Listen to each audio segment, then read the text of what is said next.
እንዴት አለ ወትሮሽ ልታመጫትሽ ሳቤላን ራስሽ ነሽ የሆነ ነገር እያደረግሻት በማለት ዲናን እየተጠራጠራት ይገኛል። ዲናም የራሴ ልጅ አይደለች ወይ? አንተ ለምንድነው የማታምነኝ? ራሴን እንዳጠፋ ነው አይደል የምትፈልገው? በማለት ራሷን ለማጥፋት ሙከራ እያደረገች ትገኛለች። ሁሉም በተጨነቁበት እንግዲህ ሳቤላ ወዴት እንደገባች ሊያገኟት አልቻሉም። ማርዳም እጅግ ታማ ትገኛለች። ሰላም ፋሚሊዎቼ፣ በባለፈው ክፍል ላይ ዲና ሳቤላን ይዟ እየመጣች እያለ ራሷን እንድትስት ባደረጉ ሰዓት ሳቤላን ይዘዋት ሄደው ነበር። ሆኖም ስትነቃም ሳቤላን ልታገኛት አልቻለችም። ሳቤላ ብላ ብትጠራም ምንም ነገር ልታገኛት ስላልቻለች ሄዳ ፖሊስ ጣባ ለማመልከት ነበር የሄደችው። ሆኖም ንጹህ ማርዳ ልጄን ይዘሽልኝ ነይ በማለትም እንግዲህ የምትፈልገውን ነገር ምግቦችን ሁሉ አዘጋጅታ ንጹህ ይዛ ትመጣለች በማለት እደጅ ደጁን እያየች እየጠበቀቻቸው ነበረ። ሆኖም ንጹህ ሳቤላን ከትምህርት ቤት ልትሄድ ስትል ዲና ልታመጣ እንደሄደች አብርሃም ስለነገራት ሳቤላን እየጠበቀች ነበረ። ሰዓቱንም ስታይ ሳቤላ የምትመጣበት ሰዓት እያለፈ ሲመጣ ሳቤላ እስካሁን ድረስ ምን ሆና ነው? ለምንድን ነው ያልመጣችው? እቺ የተረገመች ምን አድርጓት ነው? የእሷ ጠላት እሷ ብቻ ናት እያለች እደጅ ደጁን እያየች እየጠበቀቻት እያለ በር ይንኳኳል። እሰይ እርግቤ መጣች በማለትም በሩን ስትከፍተው እሷም ዶክተር እርብቃ ነበረች። ምንድነው እሱ የምትሆን እሱ ስትላትም ሳቤላ እስካሁን ድረስ አልመጣችም በማለትም ትነግራታለች። እሷም ተረጋጊ፣ ትመጣለች፣ የትም አትሄድም በማለትም ታረጋጋታለች። እንዴ የት አድርጓት ነው እስካሁን ድረስ ያልመጣችው? እያለች እንግዲህ ከዶክተር እርብቃ ጋር እየተጨነቁ ነበር። ሆኖም እንግዲህ ዶክተር እርብቃ በመጀመሪያ ግቢ ውስጥ እየሄደች አካባቢው ላይ ምን እየተካሄደ ነው ያለው? ኤፍሬምም ምን እያደረገ ነው? ዲናም ለምንድን ነው የኤፍሬምን ስልክ እየጠየቀችኝ? ምን እየተፈጠረ ነው ያለው? በማለት እጅግ እየተጨነቀች ነበረ። በእኔ ላይ የሆነ ነገር እየተጠቀሙብኝ ነው ያለው በማለትም እንግዲህ እየሄደች እያለ ኤፍሬምን ታየዋለች። ኤፍሬምም እንግዲህ ሳቤላን ካሳገተ በኋላ ወደ ቤቱ እየተመለሰ ሳለ ነበር እሱም ተሸፋፍኖ ያየችው። እሷም እንዲህ ኤፍሬም ነው ብላትልና ትደውልለታለች። ከደወለችለትም በኋላ የት እንዳለ ስትጠይቀው እሱም ሰፈር እንዳለ ይነግራታል። ሰፈር እንዳለ ከነገራትም በኋላ ሰፈር ነህ ያለኸው፣ በል ከጀርባ ዞር በል በማለትም ዞር ታስደርገዋለች። እሱም እሷን ካየ በኋላ ለምን እንደዋሸ ሊያስረዳት ሲል ለአንተ ውሸት አዲስ አይደለም፣ አሁን ደግሞ ምን አቅደ ነው? ምን እያደረክ ነው ያለኸው ብላ ትለዋለች። በተደጋጋሚ ጎድተኸኛል፣ አሁን ግን እንድትጎዳኝ አልፈቅድልህም።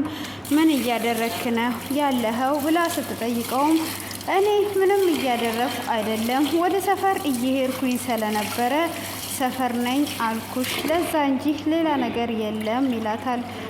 አንተ ከነዲና ጋርና ከነባርኮን ጋር ምን እያደረክ ነው ያለኸው? ያ ቪዲዮ እነሱ ጋር እንዳለ እረሳከው እንዴ? ለራስህ እንኳን ባትጠነቀቅ ለእኔ ክብር ካለ ምንም ነገር እንዳታደርግ ብላ ትለዋለች።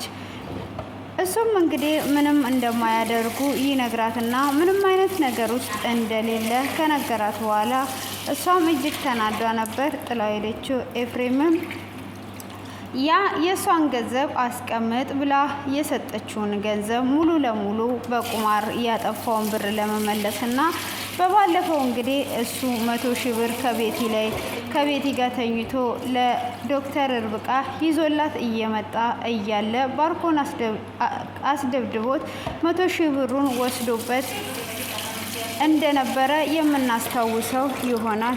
ስለዛም እንግዲህ በእጥፍ ለመበቀል ስለፈለገ የዶክተር ርብቃን ብር ለመመለስ 500 ሺህ ብር ስለጠየቀው 500 ሺህ ብሩን ስላልሰጡት ነው እንግዲህ አሁን እዚህ ጋር ሳቤላን ያገታት ማለት ነው። የኔ ፍቅርሽን ልክስ ነው ይላታል። እያሳመማት ነው እንደ የሚክሳት እየወጋት ነው እንደሚያከማት። ከዛ ሁሉ ብሩ ቢቀርባት አይሻልም እንዴ? ወይ ጉድ መጽዋለ እና እየወጋው አክምሻለሁ እንደማለት እንግዲህ ያንን ብሩን ላስመልስ ነው የኔ ፍቅር፣ በእጥፍ አድርጌ ነው የምሰጠው፣ ያንቺን ገንዘብማ እንደዚህ አልተውም በማለትም እንግዲህ ብቻውንም እያወራ ነበር። እሷም እንግዲህ ከንጹህ ጋራ ንጹህን እያበረታታቻት ትገኛለች። ሆኖም እንግዲህ እናቷ የሳቤላ እናት ማርዳ እየጠበቀቻቸው ስለነበረ ምግቦቿን አዘጋጅቷ ስትጨርስ ለንጹህ ትደውልላታለች። እና የት አላችሁ? ለምንድን ነው እስካሁን ያልመጣችሁት? ብላ ስትልም አይ ከትምህርት ቤት አልመጣችም፣ አሁን ስትመጣ ይዣ ትመጣለው በማለትም ትላታለች። እሷም እንግዲህ እንደዛ ባለቻ ሰዓት እንዴ እስካሁን ድረስ እንዴት ከትምህርት ቤት አልመጣችም በማለትም ስትጠይቃት አይ ዲና ልታመጣት ሄዷለች። ዲና አሁን ላይ እንደ እናቷ እንድታያት ወደ ራሷ ለማቅረብ የምታደርገው ነገር ስላለ እሷ ልታመጣት ሄዷለች። ሳቤላ እንደ እናቷ እንድታይ ስለፈለገች ነው። ልክ እንደመጣች ይዣ ትመጣለው በማለትም ስልኩን ትዘጋለች። እሷም እንግዲህ እንደዛ ስልኩንም በዘጋች ሰዓት ምን እየተከሰተና ምን እየተካሄደ ነው? ልጄ ብቻ ምንም አልሆነችም አይደል? ምንም አትሆንም፣ ምንም አልሆነችም እያለች እንግዲህ በጣም እየተጨነቀች ትገኛለች። ሆኖም እንግዲህ እዚህ ጋር ንጹህ ይዤልሽ እመጣለሁ ስላለችም ሳቤላም ስላልመጣች እጅግ በጣም ጭንቀት ውስጥ ገብታ እዛ ውጭ ላይ ቆማ እንዴት ነው የምናደርገው ብላ ዶክተር ርብቃ አብርሃም ሰምቷል እንዴ ብላ ስትላት አይ አብርሃምማ አልሰማም፣ ከሰማ ህመሙ ይነሳበታል፣ ለሳ መስማት የለበትም በማለትም እንግዲህ ንጹህ ትናገራለች ማለት ነው። ሆኖም እንግዲህ በሩን እያዩ እየጠበቁ እያለ አብርሃም ይመጣል። ልክ አብርሃምም ሲመጣ እሷም ወይኔ እርግቤ መጣች በማለት ወደ በሩ ጋር ትጠጋለች። በዚህ ሰዓትም አብርሃም ይሰማል። አብርሃምም እንግዲህ ከሰማ በኋላ ምንድን ነው ያልሽው ንጹህ ብሎ ሲጠይቃትም አይ ምንም ስትለውም ልጄ አልመጣችም እስካሁን ድረስ የታለች ሳቤላ ብሎ ይጠይቃታል። እሱም በሚጠይቃት ሰዓት ሳቤላ እንዳልመጣች ሲነግሩት ራሱን መቆጣጠር ነበር ያቃተው። እንዴት ምን ሆና ነው እስካሁን ድረስስ ለምን አልነገርሽኝም ብሎ ሲጠይቃትም ለምንድን ነው የምነግርህ? ምንድን ነው እየተከሰተው እያለው ምን እየተፈጠረ ነው? የታለች ልጄ በማለት እንግዲህ እሱም እጅግ እየተጨነቀ እየጮኸ ነበረ። ልጄ የታለች እያለ እጁ እየተንቀጠቀጠ ሰውነቱ እየተንቀጠቀጠ ለዲና ይደውልላታል። ለዲናም በደወለላትም ሰዓት የዲና ስልክ ላይም እጅግ እየደጋገመ ቢደውልላትም ሊያገኛት አልቻለም። ስልኳ ጥሪ አይቀበልም ይላል። ልጄ ምን ሆና ነው? ምን ተፈጥሮ ነው? ምን እየተከሰተ ነው ያለው በማለትም እንግዲህ አብርሃም እጅግ እየተጨነቀና ህመሙም ተነስቶበት ነበረ። ሆኖም እዚህ ምን እሰራለሁ? ሄጄ መፈለግ አለብኝ በማለትም ሲል እንጠብቃት ይዟ ትመጣለች በማለትም እየጠበቀችው ባለበት አይ እኔ መሄድ አለብኝ በማለትም እንግዲህ አብርሃም ፍለጋ ሊወጣ ሲል ድንገት ዲና ትመጣለች። ዲናም ስትመጣ በለቅሶ ተሞልታ ነበረ። ልጄ የታለች? ልጄን ምን አድርገሻት ነው የመጣሽው? በማለትም ሲጠይቃትም እንግዲህ እንዲረጋጋ ተረጋጋ ትለውና ያለውን ነገር ትነግረዋለች። ራሴን ስቼ ነበረ። ሆኖም ሳቤላ ላተርፋት አልቻልኩም። ሳቤላ የለችም ብላ ትለዋለች። ማለት የለችም ስቲ አሁን ፖሊስ ጣባ ሄጄ አመልክቼ ነው የመጣሁት። እየፈለጓት ነው፣ ያገኟታል። አንተ ምንም መጨነቅ የለብህም ተረጋጋ ብላ ትለዋለች። እንዴት ነው የማልጨነቀው? ምን እያልሽ ነው ያለሽው? ይታወቅሻል ወይ በማለትም እጅግ ይናደዳል። እሷም እንዲረጋጋ ብትነግረውም እሱ ግን ልጄን ትቼ እንዴት ነው የምረጋጋው? ምንስ እየተፈጠረ ነው ያለው? በማለትም እጅግ እየተናደደ ሆኖም እንግዲህ እኔ ራሴን ስቼ ነበር፣ ላተርፋት አልቻልኩም፣ ታግዬም ነበረ። ይሄ የታቀደበትና የታሰበበት ሊሆን ይችላል ብላ ትለዋለች። እሷም እንደዛ በምትለው ሰዓት እንዴት ነው የታቀደበት የሚሆነው? ልጄ የት ነው ያለችው? ምንስ ነው ያደረግሻት? ልጄን አመጣለሁ ብለሽ ሄደሽ ምን አድርገሻት ነው? በማለትም እንግዲህ እያፋጠጠ ይጠይቃታል። እሷም ምንም ነገር ማድረግ ስላልቻለች ንጹም አንቺ ሴጣን የት አድርገሻት ነው እየመጣሹ? ካለ ወትሮሽ ሲጀመር ልታመጫት የርሹ አንቺ ሴጣን የት አባሽ ነው ያደረግሽው? ብላ ልትጨውባት ስትል ዶክተር ርብቃ ትይዛትና ይዟት ትወስዳታለች። እሷም እንግዲህ ከወሰደቻትም በኋላ ምንድነው እየተከሰተ ያለው? በማለትም እንግዲህ አንቺ ተያት ተረጋጊ ብላ ትላታለች። እንዴት ነው የምረጋጋው ልጅቷን የት እንዳደረገች ሳላቅ? በማለትም እንግዲህ ስለ ሳቤላ ተጨንቋ እየጮችባትም ቢሆንም ምንድን ነው የሚከሰተው ነገር እያለች እንግዲህ እጅግ በጣም እየተጨነቀችም ነበረ። ሆኖም እንግዲህ እንደዛውም ከተረጋጋች ትንሽ በኋላ ወደ ታይ ትወርዳለች። አብርሃምም ልጅቷን ያስጠፋሻት አንቺ ነሽ፣ ምን አድርገሻት ነው ልጄን? በማለት ዲናን መጠራጠር ይጀምራል። ንጹም ሌላ ጠላት የላትም። ሳቤላ ጠላቷ ዲና ብቻ ናት። የሆነ ነገር እያደረገቻት ዲና ናት እንጂ ሌላ ሰው አይደለም ብላ ትላለች። እሷም እንግዲህ ሳቤላን እንግዲህ እንዳሳገተቻት ብትጠራጠርም በአብርሃም ደግሞ ስለተጠራጠረ ደስ ብሏታል። ልክ አደረክ አባቴ፣ አንተ ልክ ነህ እያለችው እንግዲህ እሱም ዲናን እያፋጠጣት ይገኛል። ዲና እንግዲህ እንዲረጋጋም ውሃ አምጥታ ውሃ ጠጣ በምትለውም ሰዓት አንቺ ካለ ወትሮሽ ለምንድን ነው ከትምህርት ቤት ላምጣት ብለሽስ የሄድሽው ብሎ ይላታል። ይሄ ታስቦበትና ታቅዶበት ነው ብላ ስትልም እንዴት ታስቦበትና ታቅዶበትም ነው ልትይ ትችያለሽ? ምንድን ነው ይሄ ነገር ካንቺ ጋራ ያለው? ልጄን እንዴት ነው ምን አድርገሻት ነው የመጣሽው? በማለትም እንግዲህ እጅግ እያፋጠጠም እየጠየቃት ነበረ። ሆኖም እሷ እንግዲህ ይሄንን ነገር ምንድን ነው እሱ እየተከሰተ ያለው በማለትም እንግዲህ እየተጨነቀች ብትገኝም ምንም ነገር ልታገኝና ልትቀይርባት ትችልም። በዛ አይነት ላይ ተጨንቋ ትገኛለች። ሆኖም እንግዲህ ማርዳም ብትጠብቃቸው ደጅ ደጁን ብታይ ምንም ብታይ ልታገኛቸው ምንም ነገር አልቻለችም። ወዴት ሄደው ነው? ምን እየተፈጠረ ነው ያለው? ምን እየተከሰተ ነው ያለው?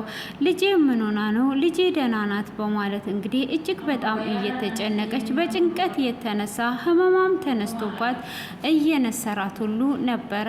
እሷም እንግዲህ እንደምንም መሬት ላይ በመንፋቀቅ መድኃኒቷንም ለመዋጥ እየጣረች ትገኛለች። እንግዲህ የእናት ወድ ስለሆነ ሳቤላ ደጋግማ ደውላም ንጹህ ሰላም እንደሆኑ ብትነግራትም ውስጧ ግን ሊቀበልላት አልቻለም። ሆኖም እንግዲህ ውስጧም ባይቀበልላትም እራሷንም እስከ መታመም ድረስ ደርሷ ትገኛለች። ሆኖም እንግዲህ ንጹህና ዶክተር ርብቃም እራሷ ናት እንደዚህ ያደረገችው፣ ለምንድን ነው ህፃኗን እንዲህ ያደረገችው እያሉ እንግዲህ እርስ በራሳቸው እየተነጋገሩ ይገኛሉ። ምንድን ነው የሚከሰተው? ምን እየሆኑ ነው ያሉት? እያለች እንግዲህ እየተነጋገሩ ባሉበትም ሰዓት ይገኛሉ ማለት ነው። እንግዲህ በዚህ አይነት መልኩ ቢነጋገሩም ዶክተር እርብቃም ፍጥጥ አድርጓ እያየቻቸው ነበረ።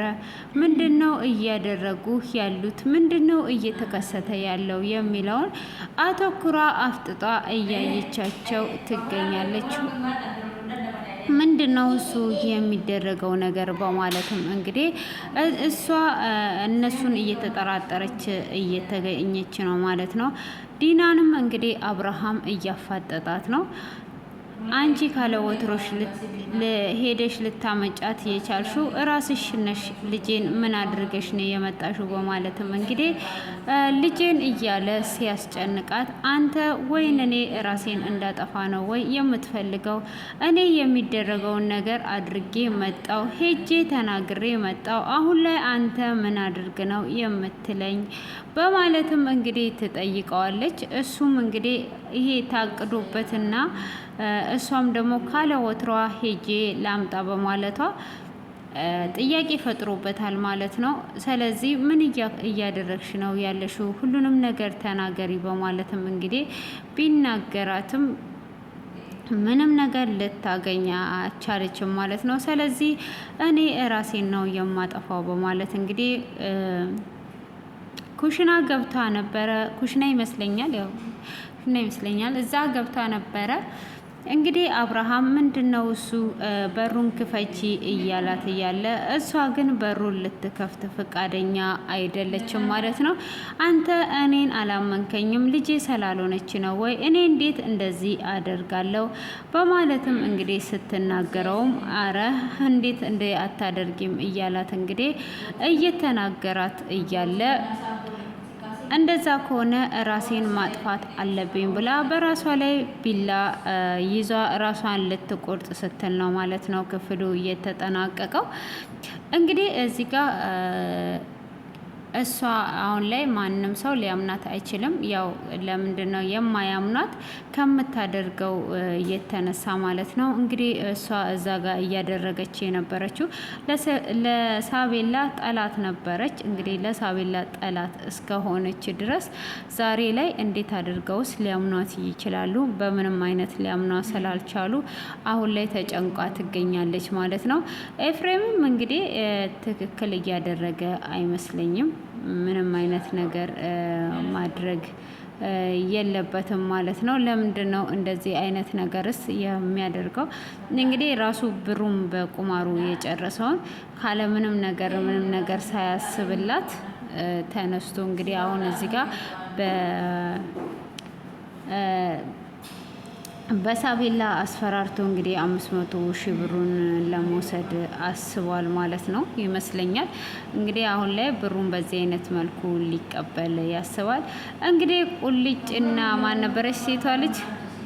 እሷም እንግዲህ እንደሰከረች ሆና ስትተኛ እሱ የሚያፈቅራት ንጹህ እንደሆነ እዛው እያወራ እሷ ደግሞ ዞር ብላ እያለችው ነበረ። እጅግ እንግዲህ የሚያሳዝኑ ነገሮች ተፈጥረዋል። እንግዲህ እሷ አስቀኝልኝ ተብላ መታ ፎንቃ ገብቶላታል ማለት ነው። ፎንቃ እንግዲህ በሕፃንነቷ ነው የገባላት ነበረ። እንግዲህ ፎንቃ በሕፃንነቷ ገብቶላት ተቸግሯለች። እናንተ እስቲ ፎንቃ በሕፃንነታችሁ የገባላችሁና እንደዚህ ያጋጠማችሁም ካላችሁ እንግዲህ ቻሉበት። ሌላ ምን ይባላል? ቻሉበት ነው። እና ለማንኛውም ለዛሬ ያዘጋጀውላችሁ ይሄንን ይመስላል። ውድ ፋሚሊዎቼ እንግዲህ ቤቱን ሰብስክራይብ እና ላይክ ማድረጋችሁን እንዳትረሱ፣ ሼርም አድርጉ። ፈታ ፈታ የሚል ነገር ስለሚመጣላችሁ ማለት ነው። እንግዲህ ዲና ግን አብርሃም በደንብ ይችልበታል ካራክተር መስራት። እንደውም ምንድነው ያሉት? አንድ ወንድ ካራክተር እንፈልጋለን አሉ ይመስለኛል። ለንጹህ ባል ነው መሰለኝ እየፈለጉ ያሉት፣ ለንጹህ ባል ነው። እና ስለዚህ እንግዲህ ያንን ባል የሚሆናት ቆንጆ ሸበላ ካለክ ወዬ በላቸው፣ በስልክ ቁጥራቸው ወዬ በላቸው። ቁመት ረዘም ብሎ አጠር ያለ ምናምን እና ወዬ በላቸው፣ እንደዛ በላቸው። ምንም ነገር ሳታስብ ወየ በላቸውና እንትን እንላለን እያሉ ነው እንግዲህ። አሁን እሱ እዛ ጋር የማናት ከልጅቷ ጋር አሸሼ ገዳይ እያለ ነው። እሷም ደግሞ አሸሼ ገዳይ የምትለው ሰው ስለሚያስፈልጋት አንድ ወንድ እና ሌላም ካራክተሮች እንፈልጋለን እያሉ ነው። እና በዛው ካራክተሮችም ካላችሁ እንትን በሉ። እኔ ካራክተር ሆናቸው ነበረ ግን ሴት ሆንኩኝ። በዛ ላይ ደግሞ አማርኛ ያስቸግረኛል፣ እንደ ቡታንታ ነው የሚያጥረኝ። ለዛ ነው። እና በነገራችን ላይ ያው ሰብስክራይብም ላይክም እያደረጋችሁ ስለሆነ አመሰግናለሁ። ያው ሳቤላን በደንብ ተከታተሉ፣ በደንብ ያስተምራል ማለት ነው። እንግዲህ ተንኮለኞች ሰዎች ከዚህ መማር ይችላሉ። ተንኮሉን ሰርተው አንድ ቀን የሆነ ነገር ቢቸገሩ ማንም ሰው አያምናቸውም። እና ያው እኔም አላመንኳት። ስለዚህ እንግዲህ አሁን 500 ሺህ ብሩን ትስጠውና ታምጣው ብቻ ቪዲዮ እንዳይለቀቀና የራቁቱን ቪዲዮ ደግሞ እንዳናይ። ግን አይለቀቅም። ከየት አምጥተውት ነው የሚለቁ? ሲጀመር የላቸውም እኮ እንደዛ አይነት ቪዲዮ የላቸውም እንጂ ይለቁት ነበረ። እንዴት አድርገን ነው የምናየው? አይናችንን ጨፍነን ነው ወይስ አይናችንን ከፍተን ነው የምናየው? ችግር እኮ ነው። እንዴት አድርገን እናያለን? ስለዚህ እንትን ቢል ይሻላል፣ ባይታይ ይሻላል። ቶሎ ተብሎ ያለውን ነገር ማስታወስ ይሻላል ብዬ ነው ማስበው። እና ይሄንን ይመስላል ማለት ነው። እና እስከዚህን ሰዓት በትዕግስት ስለተከታተላችሁኝ አይ ሚስ ዩ ሶ ማች ቴንኪዩ፣ አመሰግናለሁ። ያው በእንግሊዘኛ ምላችሁ ሌላ ቋንቋ ስለማልችል ነው። ነገ ደግሞ በፈረንጅኛ ልላችሁ እችላለሁ ማለት ነው። ተለማምጄ እመጣለሁ።